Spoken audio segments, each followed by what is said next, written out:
Today we're here in Lions Head Provincial Park on the Bruce Trail, looking for the oldest trees in Eastern Canada. They're pretty cool.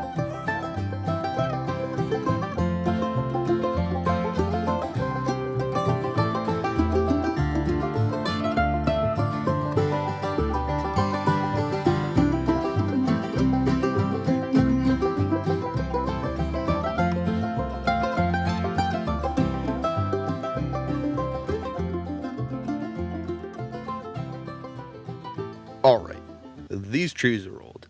That tree right there is not much bigger than a Christmas tree, but it's still easily 500 years old. It's grown out at the face of the cliff. They didn't get affected by wildfires or logging like other trees in more accessible areas do, and oftentimes the tree's age is limited to the rock caving in underneath of it. Size isn't everything with these guys. This guy's no more than a nickel thick, but he could easily be more than 50 years old. Do you know, there is an ancient cedar found here that was 155 years old and weighed no more than a AAA battery. All right, these trees are old. Some of them can get up to 1,300 years old in this area. That's older than gunpowder, the Holy Roman Empire, or 50 generations. Lions Head is on the Bruce Trail. The Bruce Trail is the longest trail system in Ontario. The Bruce Trail goes all the way from Niagara up to Tobermory. We're on one of the northern parts of the Bruce.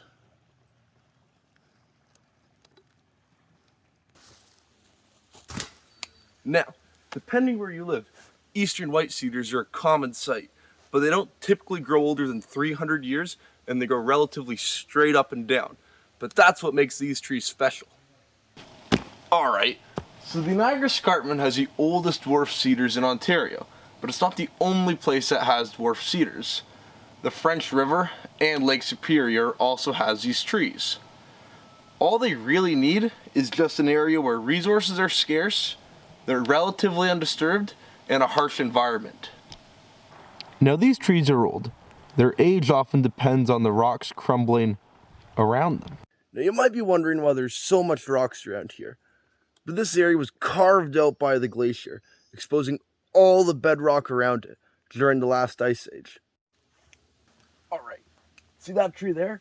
It's growing in the rock.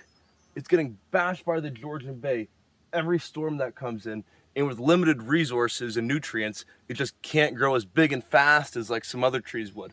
It's like a natural bonsai. All right, in the late 1800s and early 1900s, a lot of Ontario was logged out, including large portions of the Bruce Peninsula. In 1908, after all this deadfall was left on the forest floor, a huge forest fire ripped down the peninsula, destroyed a lot of the ancient cedars, left a lot of people homeless, and destroyed entire villages. So you might be asking yourself, why are the trees oldest on the cliff face? Well, the cliff face has a much harsher environment. There's less nutrients. They didn't get logged out or burnt by fire like these ones did. They were isolated. This all right here, this is all second growth forest, but that down there is ancient. So you can see what I mean. These cedars have it hard. This dead cedar was actually growing in the rock. There's very little nutrients in there. It's harsh climate. No wonder these trees grow so slowly.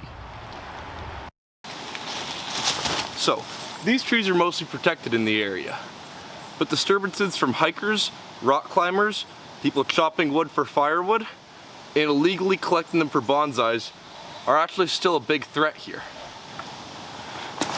All right, if you're wondering what I'm wondering, which one of these trees is the oldest tree?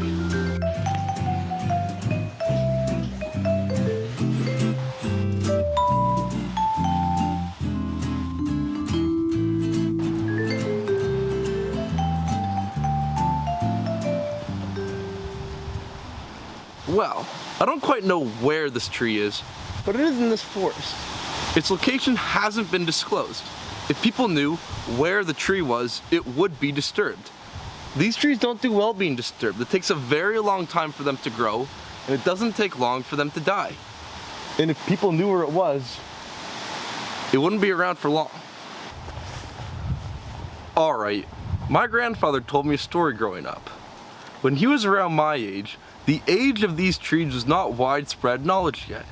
He was taking a walk through the woods with his hatchet, and he saw a small tree and he thought it would make a good walking stick. So he chopped it down and whittled it. Only later did he realize the rings in the tree looked like pages in a book. He nearly wept. After that, he said he never carried a hatchet like that through the woods again. But that's why people should know about this forest. It's a very fragile ecosystem. It took a long time for these trees to grow and, well, they're worth protecting.